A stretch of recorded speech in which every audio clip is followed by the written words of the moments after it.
with the heavyweight division being a bit of a mess, you got Jon Jones pricing himself out of a potential fight against Ngannou. The Lewis and Ngannou bout being postponed. Is Volkov versus Gane the next number one contender bout in the heavyweight division? We are Calf Kick Sports, and we are back for another episode breaking down the heavyweight collision between Volkov and Gane this weekend. I'm Ash, and as always, I'm joined by my brilliant co-host, Tim Wheaton. It's been a while, Tim. How's it going, man? Ash, thanks for having me on. I'm happy to be back here. We're doing the Calf Kick Sports podcast because we've got a fun fight night coming up, a couple of top 5 heavyweights, and it's actually a fun heavyweight fight, and we don't get to say that very much, so I'm excited to break it down and talk about it. Do you want to jump right in? Rather than talking about the fight, should we talk about the heavyweight title picture a little bit first? Messy, man. It's very, very messy. I mean, you've got Lewis versus... Okay, how weird is it, that a few years ago, we have Francis Ngannou versus Lewis, and we're like, oh, man, it's going to be a banger. This is going to be a KO. This is going to be a guaranteed finish. This is going to be balls to the wall action. And then you get the fight, and it's like the most boring fight I've ever... I mean, I think the Damian Maia versus Anderson Silva fight as a reference is probably more exciting than that. And it was just shit, man. It was shit because I think Francis was going through some psychological issues at the time. And you got Lewis, who had a bad back. So it just made for a very, very bad matchup. And generally, man, that is the rematch that everyone's excited about. So I find that a little strange. I don't think it's going to be like the first fight, but how strange is that that's the biggest fight in the heavyweight division right now? It's ridiculous that we are having to do a rematch, and it's almost avoidable, but it's also not avoidable because Derek Lewis is actually the rightful top contender. But when you look, man, who is clamoring for this rematch? None of us wanted it. We all thought it was a negotiating tactic, and I think the UFC also thought it was a negotiating tactic. And now we're like, okay, I guess September, shit, we actually have to do this fight now. But we also have Stipe and Jon Jones. How do you mix up these? So there's 4 guys who clearly have a claim to fight each other, and that's Francis Ngannou, Derek Lewis, Stipe Miocic, and Jon Jones. How do you pair these guys up? I still want Jon Jones, Francis Ngannou personally. That fight has legs. It has a huge amount of hype behind it. Like, that's the fight I would want, but I would avoid Derek Lewis versus Ngannou as much as possible. How would you mix these 4 guys up? I mean, this is what Dana tried to do. He tried to be like, all right, you know what I'm really interested in? And, he was just throwing out there like, imagine Jones fighting Stipe. And then Jones was like, look, I'm not fighting Stipe, man. I'm not fighting Stipe. Like, you're paying me my money to fight Francis Ngannou. I've been the GOAT at light heavyweight for many, many years. I'm not fighting Stipe for less pay. Which makes sense. I'm with Jones on this one, man. Get him his pay he's worth, man. In all honesty, I know he's not a big pay-per-view draw, but they should just pay him the money, set up the huge, kind of heavyweight bout between Jones and Ngannou. But at this rate, it doesn't seem like it will happen. So it's, to answer your question, Tim, I think it's very, very difficult to mix things up. At this point in time, I feel like there's only just 2 contenders for Ngannou. So it's basically, you got Derek Lewis, and then right after that, you got the winner of Volkov versus Gane. And that's it. There's no other clear contenders right now. Yeah, I do agree with you that, like, on the Jon Jones tip, I think, do pay this man. He is the great, arguably the greatest singular fighter of all time. Yes. Pay him what he's worth. This fight has so much hype around it. It wasn't even made official. These guys are kind of talking trash on Twitter. And despite all that, fans are so excited for this matchup. Pay the man what he's worth. Pay Ngannou what he's worth. It would do 1 million buys, man, at least. I'm sure. Probably 1.2. I reckon it would actually do good numbers in the heavyweight division for pay-per-views. I think generally heavyweight pay-per-views not a huge seller, but I think that will do over 1 million buys, man, for sure. I agree, and Ngannou actually does have a little bit more of a casual draw to him. I always measure, like, are my friends in the group chats who don't watch MMA talking about the fight, and they talk about Conor McGregor and Jake Paul, and then they started talking about Francis Ngannou. Oh, this really? guy actually does. Yeah, this guy is a bit of a draw there, man. Yeah. So my first article I ever wrote as an MMA writer was talking about the Miocic versus Ngannou matchup and saying, like, no matter who wins this fight, we're going to see a deadlock at heavyweight because both of these guys on average fight 9 months apart. Jon Jones, average for the last, like, since 2015, fights every 9 months. Stipe for the last 3 years fights every 9 months. Ngannou's the one guy who kind of was active in that time, but now we're seeing the heavyweight stall of like, well, maybe September, and then after that, we don't know what we want to do. But it's like it's wordy, like months and months removed. And how long has John Jones been on the shelf now? Like he's ready to ages. February 2020, actually, just to be exact. So that's been a year and a half. Yeah, man, it's a year and a half. It's a long, long time, and this is the worry. Imagine it takes another 2 or 3 months to negotiate a fight. And then you got another 3 or 4 month training camp. It's almost going to be 2 years until John arrives. And to go in with 2 years ring rust against Ngannou, that's a bad fight. That's scary, man. That is. And if you take him out with 2 years ring rust, Jesus Christ, man, just retire at that point, because it's not going to get better than that, man. Like you just beat the one of the greatest heavyweights with a 2-year ring rust, and you're the greatest light heavyweight of all time. So maybe that's what he's looking for. One big payday, 2 or 3 big paydays, and then right off into the sunset. And let's be real. And then after that, I'm going to be more real if I can. Yeah. John Jones at peak condition, if they are the same size, I think he beats Francis Ngannou. He would have, he knows how to use range really well. He uses oblique kicks really well. He can out wrestle, and he fought really big sluggers back in the day. He like outstruck Rampage Jackson. He outstruck all these really good fighters. That's at peak. Now him putting on heavyweight weight, which he's never done before, and he looked kind of lame for his last 3 fights, which were over a year and a half ago. Maybe that's just really bad timing for him to move to heavyweight. I think if he wanted to do this, he should have come back. Like rather than after his medical suspension, or not medical suspension, after his steroid suspension, he should have come back at heavyweight at that point, because he already lost the light heavyweight title. You're still in good condition, but he hasn't looked good for a few years. However, at his best, I would pick him. At this point, Ngannou's probably my pick. But what do you think? Man, it's basically the biggest X factor here is what kind of John are we going to get? What kind of man are we going to get in the octagon? Are we going to get the killer that beat Gustafsson in his second fight? Are we going to get the killer that smashed Cormier in the rematch? Are we going to get that guy that dropped Lyoto Machida like a sack of potatoes? Are we going to get that guy?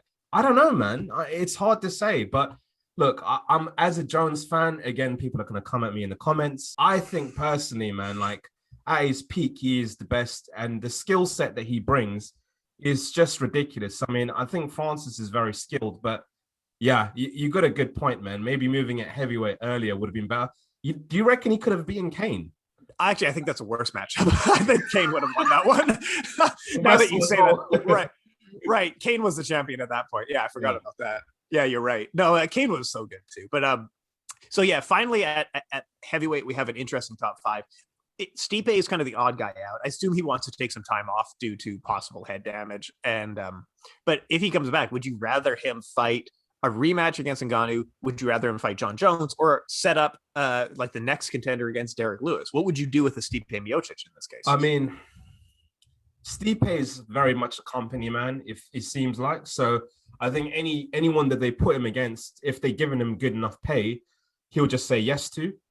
At this point, I don't know, man. It's hard because Ngannou versus Stipe, that will be quite a hard sell. That after he just got knocked out within 2 rounds, and even in the first round, he got rocked pretty badly. He got dominated in that fight, so it's a tough sell in all honesty. And look at it this way: Ngannou, when he got beaten by Stipe, he had to go through murderer's row and not go from kind of having that shit fight with Derek Lewis to having back-to-back KO victories. So I think it is fair. I know Stipe is heavyweight GOAT, but I think he needs a tune-up fight.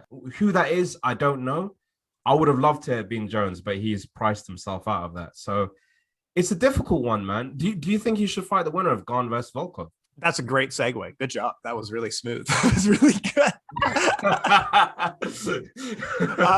So yeah, heavyweight top 5. And Curtis Blades is also 1 win away, arguably, of like maybe he's the next contender. He's going to fight Rosenstruck, and maybe you could just say like he was on like a 5-fight win streak before, and now he beat Rosenstruck. Maybe he's the next soft contender. However, now we have some new guys, some new blood in the top 5. Ciryl Gane versus Alexander Volkov. This is a really good fight. This is actually a really good fight at heavyweight. Yeah. This is a really fun 2 tall boys, 2 long boys, 2 heavy boys, 2 kickboxing based boys. It's a K1 kickboxing fight. Let's be honest. It is that. Dude, It really, and one of my notes here said like Alexander Volkov really took the best notes from Semi Shill. Like he really does fight a lot like Semi Shill. Yeah, kicks, the straights, the teep kicks again, and the straights. That's basically all he does. Teep kicks, straight leg kicks. That's it. That's all he does. I've talked about Semi in the past of like he figured out like 3 moves he excels at, and then he dominated for like 5 years just doing the same 3 moves over and over again. Yeah. And Volkov kind of does that. Now, let's not talk about who we think and breaking it down. If the person who wins this fight, what do you do with this person next? They are actually a claim to a title. Yeah. They're mixed up in the top 5 now. What do you do with the winner of a Gane Volkov? I'd say if it's Gane that wins, give him a title shot. Because it's just so intriguing, man. Because look, you've got someone who used to spar with Francis Ngannou, someone who used to come from that same camp. Yeah. The rivalry is there. I mean, there was a lot of bad blood when Ngannou left that camp, man. It was like, oh, look, Ngannou is an egomaniac. He is this and he's that. And, he's never going to be the champ with this mentality. And he proved them wrong. So it's intriguing in that respect. And I think there will be some slight trash talk with that as well. And also, in terms of actual intrigue, here's a little kind of tidbit. I think with Gane, he's almost on a 6-fight winning streak. Guess who the only 3 people who have had a 6-fight winning streak since joining the UFC at the heavyweight division is? It's actually Gane, JDS, and Francis Ngannou. Yeah. Wait, so Gane, JDS, and Francis Ngannou. They're the only ones that have had a 6-fight winning streak in their heavyweight debut. And won on the 6-fight winning streak. So Gane is on the cusp of that. I think set it up, man. Set up a heavyweight title shot. Dude, I actually didn't know that about that. If he wins, he's with really great company with those 3 other men. Championship kind of caliber you're up there with. And it's not often that we have heavyweight prospects come in and look good, and then they are kind of good forever. Like Shane Carwins, Cain Velasquez, we all knew these guys were going to be good. JDS, same thing. He's just a slug. He knocked in his heavyweight debut where he did the massive uppercut. Oh man! Oh, Fabricio Verdum. No, that was insane, man. It was like Verdum was ducking for a single, and he went boop, uppercut. One of the greatest uppercuts in history. Like his head was in the stands. That was awesome. But yeah, so JDS, and then now we have Ciryl Gane. Now, Ciryl Gane, if he wins, do you think we have mixed martial arts legal in France? Do you think a Ciryl Gane versus Francis Ngannou in Paris is a fair fight to make? I would love that. Oh, I mean, here's the thing, yeah. I believe, this is just truly what I believe. I think Gane is the biggest threat to Francis Ngannou's title reign. He's got the skill set for it. He fights extremely intelligently. He's not going to, I believe, I've read this statistic as well. He's actually got the best striking defense in the heavyweight division at the moment. So he doesn't get hit as much at all. So that's a really good statistic to have, especially against someone like Ngannou. I think he's got the best chance. Now, whether he's going to beat Ngannou, that's to be said. I feel like Ciryl Gane is a little bit of an enigma still. He's only 8-0. We've not seen the full package yet. What do you think, Tim? Well, yeah, it's interesting that he's only 8-0, and we think of him as some young guy. He's 31 years old. Alexander Volkov has had more than 40 fights, and he's 32. Yeah. He's only 1 year older, and he's a veteran of the sport. Now, you're picking Ciryl Gane in this fight against Alexander Volkov. They're both tall boys. They're both great kickboxers. Break it down for me. What do you see in this matchup? Well, here's the thing. I mean, I picked Gane, but just very reluctantly because it is a very close fight. And by the way, this is just completely random. How the hell is Volkov only 6'7"? I saw his fight against Stefan Struve. He looks like he's 6'11" at least. He towers over everyone who's at least 6'4", 6'5". So I have no idea how he's only 6'7". He looks like he's at least Fury's height. But anyways, with Gane, I think he's got a little bit more striking kind of variety. He switches stances a lot more.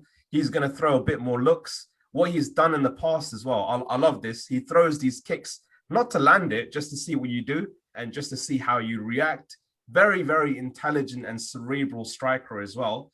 But I don't think that's where he's going to win the fight, Tim. I personally think he's actually going to try and take Volkov down. The game plan is there. With Curtis Blades, what he did is, I think he went for the takedown a bit too aggressively and tried to wrestle fuck him a bit too much. But what happened was in that fight is the more that Curtis Blades was going for that takedown, it took away that signature teep kick that Volkov was throwing. And that's his biggest move. When you take away the kicks of Volkov, you essentially take away about 70% of his weapons. So I do believe he's going to switch up with body kicks. And if Volkov goes for that teep kick, I think he's drilled it in him to try and get a single leg. Volkov is off his back, we've all seen, is not amazing. He tends to just lie there and not really have an aggressive guard. So I think the key to victory for Gane is to keep it within boxing range and take away the kicks with takedowns, give him different looks, and really just kind of set up those fakes and takedowns as well. What do you think? Yeah, you're not asking Ciryl Gane to do something he hasn't done before. He has had successful takedowns in his even UFC career, so he has worked the wrestling a little bit. That is very possible. It's a really fun heavyweight fight. I am personally going to pick Volkov in this fight. These guys don't mirror each other because clearly Gane is a lot quicker, and you can see with his like power jab, it's snapping quick jab. He also fights in and out really well, and sometimes he uses that as a feint, and that's really good.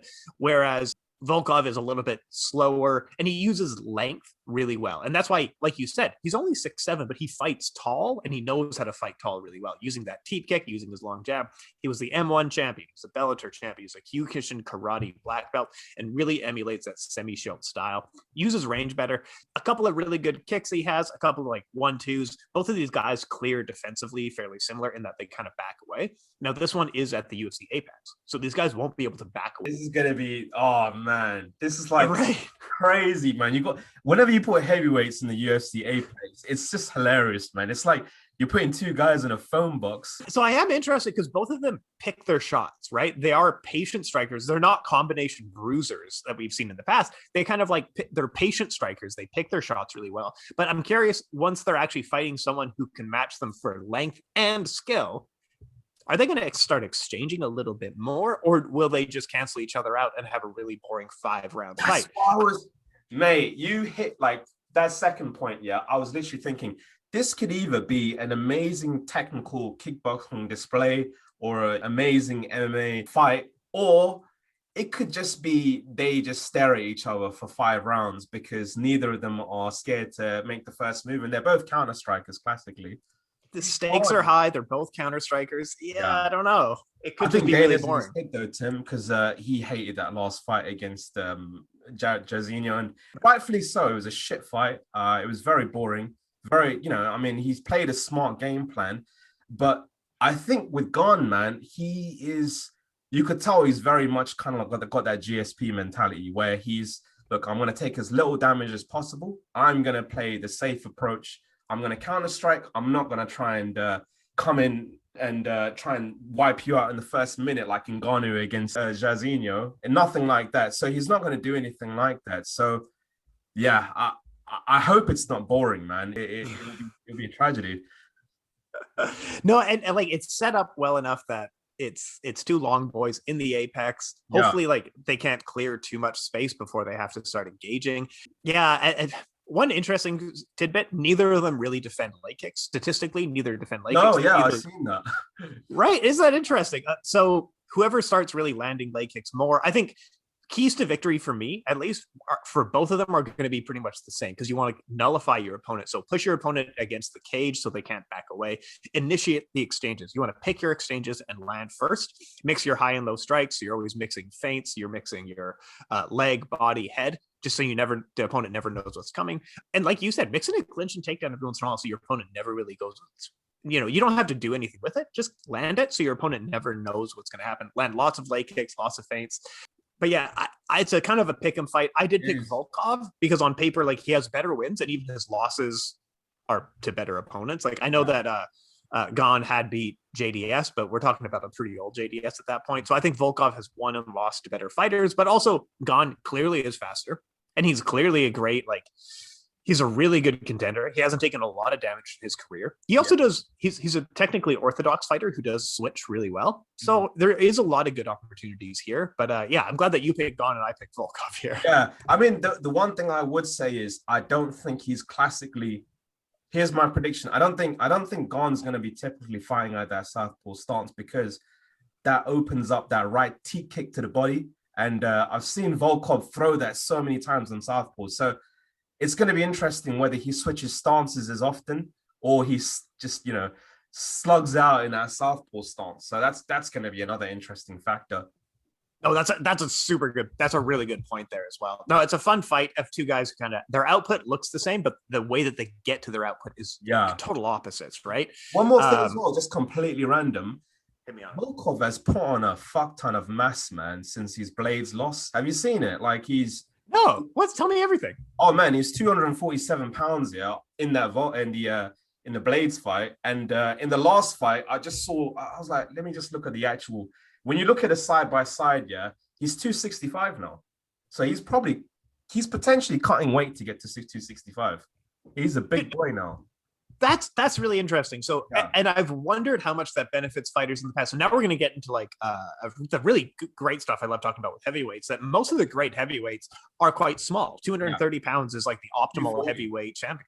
Yeah. You're big, you're strong, but you're still fast, right? Fedor, Cain Velasquez, these were both 230. I think, DC was kind of at the maximum, but like Stipe wasn't a big heavyweight either. He was around 240, 245, something like that. Yeah. And do you remember when Frank Mir was like, okay, so big heavyweights, yeah, it's at 265 because he was like, I'm gonna fight Brock Lesnar, so I guess I'm pretty excited. I'm guessing he was on that secret Mexican special sauce, and he put on a lot of mass very, very quickly.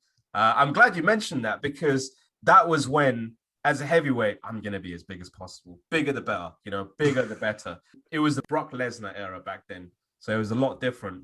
But yeah, so you had Brock Lesnar, Shane Carman at 265. Frank Mir thought, I'm going to go up to 265 as well. And then what happened? He lost. He got smashed by Shane Carman. Smashed so badly, man. And that fight should have ended 6 minutes ago. Yeah. So I do wonder, putting on weight to the heavyweight cap, I don't know if that benefits you because most of the great heavyweights that we've seen are actually really undersized. They're really small guys, 230, 245. So I don't know if that actually benefits him as much as you think, unless he's really looking to be a wrestler. He is a patient striker, so I don't think he's going to exhaust himself with output. But I don't know what his game plan is with the extra weight. I don't know if that actually benefits him, honestly. I think it does, because against the... I feel like there's a difference in his power now, because against the Overeem fight, I mean, a lot of the shots seem to hurt him, but then again, it's Overeem, and he's been chinny for quite a while. But against even Volt Harris, I thought he looked really good, man. Like with that extra weight, he's probably realized that, look, I'm 6'11", I'm quite gangly at 240 pounds against Derek Lewis. Time to start putting on some mass now, because he is quite gangly. He was quite gangly before. Like he looked quite like very skinny at heavyweight, 6'7", 6'8", and 240 pounds. That's gonna result in fairly skinny kind of frame. So I think he's looked better, and I think it will help him potentially stuff takedowns a little bit better. But, time will tell against the elite. Yeah, and we're going to find out this Saturday. So it could be a really fun striking match. It could be a really quick knockout. It could be a boring clinch fest. It could be a wrestle fest. It could be two guys staring at each other. I honestly don't know what to expect from this match.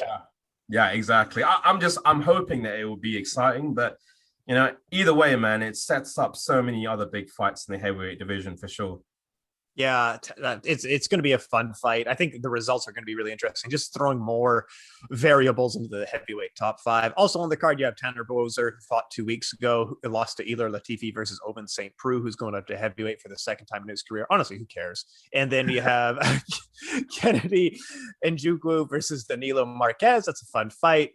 Nicholas Dalby versus Tim Means, great fight. Jai Herbert versus Hanato Mochiano. That's a really great one. And probably fight of the night is Andre Touchy-Feely versus Daniel Pineda. Really great fight there. It could be a really fun card, and honestly, every single fight is better than the Boser St. Preux fight. Man, how is that co-main event? I mean, come on, man. I like Tanner Boser a lot. I think he's really good. But Ovince St. Preux is like, why is he fighting a heavyweight, man? I don't understand that. It's a bit weird, isn't it? It's really weird. I don't know. You can't analyze Ovince St. Preux because sometimes he's so good at one thing, and then he's never good at that thing ever again. Sometimes he looks like a world beater, man. He looks like he could beat everyone in the world, and then other times he just doesn't look so great, man. It's weird. Sometimes he's a great striker, counter striker. Sometimes he's a great wrestler. Sometimes he doesn't even have a fighting stance. Like I don't know what to expect from OSP. Tanner Boser he's like when Roy Nelson was good. like he was setting up his shots. He was using feints. He was using one, two. Bozer's kind of that, but I don't know how good he is ultimately. Neither of these guys are, I don't know. It's heavyweight MMA outside the top 15, dude. Who cares? Yeah, I know what you mean. I personally think they would be better at like heavyweight. They're kind of undersized heavyweights as well. Yeah. Anyway, what else do we need to hit on before we head out of here? What else we got? Nothing really. Just a big announcement. A bit silly to kind of announce it, but hey, I want to do it anyway. Like, well, look, we got 1,000 followers on Instagram. That's a big milestone, one of many thousands, I hope. But hey, guys, look, we really appreciate your support. Keep liking, keep commenting, keep sharing, and we'll keep providing that great content for you guys. We've got another interview coming up very soon with Raz from Everything MMA. And we're really looking forward to doing that. Yeah, it's going to be really good. So we should have this one up by the time you're listening to it, which makes sense. And then we should have the other one covering Conor McGregor for the UFC 264 up in the next couple of days. So we're going to have lots of really good content. Keep it locked to Calf Kick Sports. Subscribe on YouTube. Make sure to follow us on Instagram, of course. And thanks so much, folks. Cheers. Have a good one, guys. Speak soon.